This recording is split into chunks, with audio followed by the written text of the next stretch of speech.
யாரு என்ன பண்றோம், எங்க போறோம், எதுல போறோம், எப்போ வரோம், எதுல வரோம்னு இதெல்லாம் பாக்குறதா உங்க வேலையா? அதை தவிர உங்களுக்கு வேற வேலையே இல்லையா?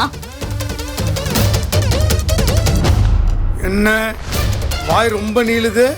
அது நீங்க பேசாம இருந்திருந்தா நானும் பேசாம இருந்திருப்பேன்.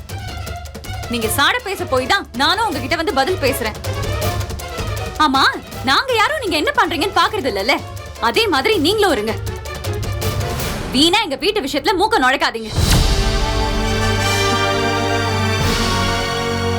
அப்புறம் இப்ப நான் எங்க போயிட்டு இருக்கேன்னு தெரியுமா? டியூஷனுக்கு. எந்த வீட்ல வச்சு நீங்க என்ன பாத்தீங்களோ, எந்த வீட்ல நான் டியூஷன் எடுக்கிறத வச்சு பிரச்சனை பண்ணீங்களோ, அதே வீட்டுக்கு என் மாமாவோட பெர்மிஷனோட டியூஷன் எடுக்க போறேன். அடுத்தவங்களுக்கு பாடம் சொல்லி கொடுக்கறது ரொம்ப நல்ல விஷயம்னு எங்க மாமா எனக்கு பெர்மிஷன் கொடுத்துட்டாரு. எல்லாத்துக்கும் நான் உங்களுக்கு தான் தேங்க்ஸ் சொல்லணும். யாருக்கும் தெரியாம திருட்டுத்தனமா பாடம் சொல்லி கொடுத்துட்டு இருந்தேன்னா இப்ப எல்லார்கிட்டயும் சொல்லிட்டு போறேன்னா அதுக்கு காரணம் நீங்க தான். நீங்க பண்ண பிரச்சனை தான் காரணம். நீங்க கெட்டது நடக்கும்னு நினைச்சு ஒண்ணு பண்ணீங்க, ஆனா அது கடைசியில எனக்கு நல்லதா முடிஞ்சிருச்சு. ரொம்ப தேங்க்ஸ். டேய், மேய்க்கிறது எருமை, இதுல என்ன பெருமை வேண்டி கிடக்கு? எருமை மாடு மேய்க்கிறதும் ஒரு வேலை தானே. ஏய், சோத்துக்க வழி இல்லாம டியூஷன் எடுக்க போயிட்டு இருக்க.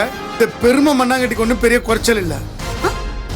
எனக்கு சோத்துக்கு வழி இல்லைன்னு நான் உங்ககிட்ட வந்து சொன்னேனா? என் செலவை முழுக்க பாத்துக்கிறேன்னு என் மாமா சொன்னாரு, கதிரும் சொன்னான். ஆனா நான் தான் வேலைக்கு போவேன்னு பிடிவாதமா நின்னேன். இப்ப போக தான் போறேன். ஏய், இந்த டியூஷன் எடுத்த ஒரு 2000 வருமா? சரி விடு, ஒரு 3000 வருமா? அதுக்கு இந்த வாயெல்லாம் ரொம்ப அதிகம். 2000 3000 இல்ல, 200 ரூபாய் 300 ரூபாய் கூட வரட்டுமே. அது நான் உழைச்சு சம்பாரிச்ச காசு. உங்களை மாதிரி வட்டிக்கு விட்டு அடுத்தவங்கள உருட்டி மிரட்டி சம்பாதிக்கிற காசு கிடையாது.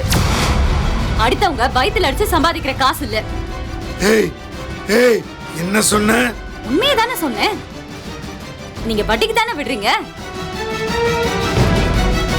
எங்க அப்பா தானே பிசினஸ் எல்லாம் பாத்துக்கிறாரு. நான் எப்படி பார்த்தா நீங்க எல்லாம் பேசவே கூடாது.